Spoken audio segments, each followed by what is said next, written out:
ಪ್ರೀತಿಯ ವಿದ್ಯಾರ್ಥಿಗಳೇ, ಇಲ್ಲಿ ಅಪ್ಲೋಡ್ ಮಾಡುತ್ತಿರುವಂಥದ್ದು ಕೀ ಆನ್ಸರು ನಾವು ಪ್ರಿಪೇರ್ ಮಾಡಿದ್ದಲ್ಲ ಸರ್. ಇದು ಎಕ್ಸಾಮ್ 2 ನಡೆದಿತ್ತಲ್ವಾ, ಯಾವಾಗ ಏಪ್ರಿಲ್ ತಿಂಗಳಲ್ಲಿ. ಆ ಎಕ್ಸಾಮ್ 2 ಪ್ರಶ್ನೆ ಪತ್ರಿಕೆ ಆಗಿದೆ. ಯಾವ ಸಬ್ಜೆಕ್ಟು ಅಂತ ಕೇಳಿದರೆ ಸಬ್ಜೆಕ್ಟ್ ಅಕೌಂಟೆನ್ಸಿ, ಆಯಿತಾ. ಇದು ಸಬ್ಜೆಕ್ಟ್ ಅಕೌಂಟೆನ್ಸಿ, ಸಬ್ಜೆಕ್ಟ್ ಕೋಡ್ 30 ಅಂತ ಬರೆಯಲಾಗಿದೆ. ಅಲ್ಲಿ ಇದು ಏನಂತೀರ, ಕೀ ಆನ್ಸರ್ ಅಂತಲೂ ಕರಿತೀವಿ, ಇದಕ್ಕೆ ಮಾಡಲ್ ಆನ್ಸರ್ಸ್ ಅಂತಲೂ ಹೇಳ್ತೀವಿ, ಅಥವಾ ಮಾರ್ಕಿಂಗ್ ಸ್ಕೀಮ್ ಅಂತಲೂ ಕೂಡ ಕರಿತೇವೆ. ಇದರ ಪ್ರಶ್ನೆ ಪತ್ರಿಕೆ ಈಗಾಗಲೇ ನಾನು ಅಪ್ಲೋಡನ್ನು ಮಾಡಿದ್ದೇನೆ.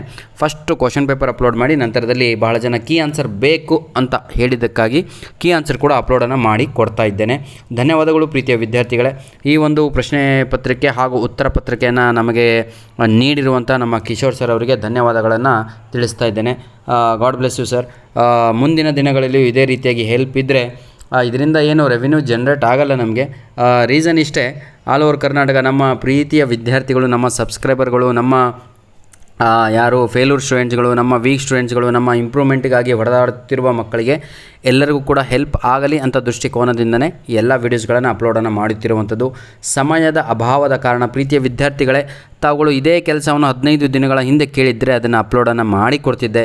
ಆದರೆ ನೀವು ಕೇಳಿರೋದು ಇವತ್ತು ನಾನು ಅಪ್ಲೋಡ್ ಮಾಡಿದ್ದೀನಿ ಅಂದ್ಕೊಂಡಿದ್ದೆ. ಇವತ್ತು ಕ್ರಾಸ್ ಚೆಕ್ ಮಾಡಿದಾಗ ಗೊತ್ತಾಯಿತು, I did not upload accountancy key answers and question paper of exam 2. That is a reason. Okay, ಇವತ್ತು ಅದನ್ನು ಅಪ್ಲೋಡನ್ನು ಮಾಡಿ ಕೊಡುತ್ತಿರುವಂಥದ್ದು.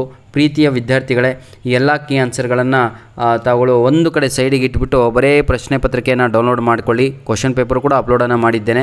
ಈ ಎರಡೂ ಕೂಡ ತಾವುಗಳು ಏನು ಮಾಡಬೇಕು ಅಂತ ಹೇಳಿದರೆ, ಮೊದಲು ತಾವುಗಳು ಪ್ರಶ್ನೆ ಪತ್ರಿಕೆಯನ್ನು ಸಾಲ್ವ್ ಮಾಡಿ ನಂತರದಲ್ಲಿ ಡಿಫಿಕಲ್ಟ್ ಅನಿಸಿದಾಗ ಮಾತ್ರ, ಯಾಕಂದರೆ ಇಲ್ಲಿ ಸಂಪೂರ್ಣವಾಗಿ ಬಿಡಿ ಬಿಡಿಯಾಗಿ ಸಂಪೂರ್ಣವಾಗಿ ಆನ್ಸರನ್ನು ನೀಡಲಾಗಿದೆ, ಹೌದಲ್ವಾ. ಸಂಪೂರ್ಣವಾಗಿ ಸ್ಟೇಟ್ಮೆಂಟು, ಅದನ್ನು ಏನೇನು ರೆಡಿ ಮಾಡಬೇಕು ಚಾರ್ಟ್ ಸಂಪೂರ್ಣವಾಗಿ ಪ್ರಿಪೇರ್ ಮಾಡಿ ನಿಮಗೆ ಆನ್ಸರನ್ನು ಮುಂದಿಟ್ಟಿದ್ದಾರೆ ಈ ಒಂದು ಪ್ರಶ್ನೆ ಪತ್ರಿಕೆಯಲ್ಲಿ, ಉತ್ತರ ಪತ್ರಿಕೆಯಲ್ಲಿ.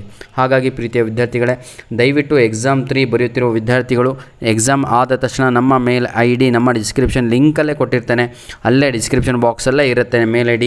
ಅದನ್ನು ಕಾಪಿ ಮಾಡಿಕೊಂಡು ದಯವಿಟ್ಟು ನಮ್ಮ ಮೇಲ್ IDಗೆ ನಿಮ್ಮ ಪ್ರಶ್ನೆ ಪತ್ರಿಕೆಯನ್ನು ಕಳಿಸಿಕೊಡಿ. ನಿಮ್ಮ ಹೆಸರು ಕೂಡ ಬೇಕು ಅಂತ ಹೇಳಿದರೆ ವಾಲ್ಪೇಪರ್ ಮೇಲೆ ಅದು ಕೂಡ ಕಳಿಸಿಕೊಡಿ ಸರ್, ಅದನ್ನು ಕೂಡ ಹಾಕಿ ಕೊಡ್ತೇವೆ. ಹಾಗೂ ನಿಮ್ಮ ಜಿಲ್ಲೆ ಕೂಡ ಬೇಕು ಅಂದರೆ ಅದನ್ನು ಕೂಡ ಮಾಡಿ ಕೊಡುತ್ತೇವೆ. ಉಚಿತ ಸರ್, ಎಲ್ಲ ಮಾಡುತ್ತಿರುವಂಥದ್ದು ಒಂದೇ, ಎಲ್ಲರಿಗೂ ಹೆಲ್ಪ್ ಆಗಲಿ ಅಂತ ದೃಷ್ಟಿಕೋನದಿಂದಲೇ. Okay, god bless you all the best. ಒಂದೇ ಕೈಯಿಂದ ಏನೂ ಸಾಧ್ಯವಿಲ್ಲ ಸರ್. ನೀವು ಸಾಥ್ ಕೊಟ್ಟರೆ, ನೀವು ಕೈ ಜೋಡಿಸಿದರೆ ಅಂದರೆ please share our videos as much as possible to your friends. Don't forget to press the like button. ಹಾಗೂ ಇನ್ನೊಂದೇನು ಹೇಳಿ ನೋಡವ. ಓಕೆ, ದಯವಿಟ್ಟು ಪ್ರೀತಿಯ ವಿದ್ಯಾರ್ಥಿಗಳೇ, ಎಕ್ಸಾಮ್ ಆದ ತಕ್ಷಣ ಅವತ್ತಿನ ದಿನವೇ, ನಾಳೆ ಎಕ್ಸಾಮ್ ಆಗುತ್ತಲ್ವ, ಮಧ್ಯಾಹ್ನನೇ ಬೇಕಾದ್ರೆ ಕೀ ಆನ್ಸರ್ ಅಪ್ಲೋಡನ್ನು ಮಾಡಿಕೊಡ್ತೇವೆ. ಆದರೆ ನಮಗೆ ಪ್ರಶ್ನೆ ಪತ್ರಿಕೆ ಬೇಕಾಗಿರುತ್ತೆ, ಯಾಕಂದರೆ ಎಕ್ಸ್ಪರ್ಟೀಸು ನಮ್ಮ ಹತ್ರ ಬೇಜಾನ್ ಇದ್ದಾವ್ರೆ. ತಾವುಗಳು ಸಮಯವನ್ನು ವ್ಯರ್ಥ ಮಾಡದ ಹಾಗೆ ನಮ್ಮ ಮೇಲಡಿಗೆ ಕಳಿಸಿಕೊಡಿ ಅಂತ ಹೇಳ್ತಾ ವಿಡಿಯೋನ ಇಲ್ಲಿಗೆ ಮುಗಿಸ್ತಾ ಇದ್ದೇನೆ. ಧನ್ಯವಾದಗಳು. All the best.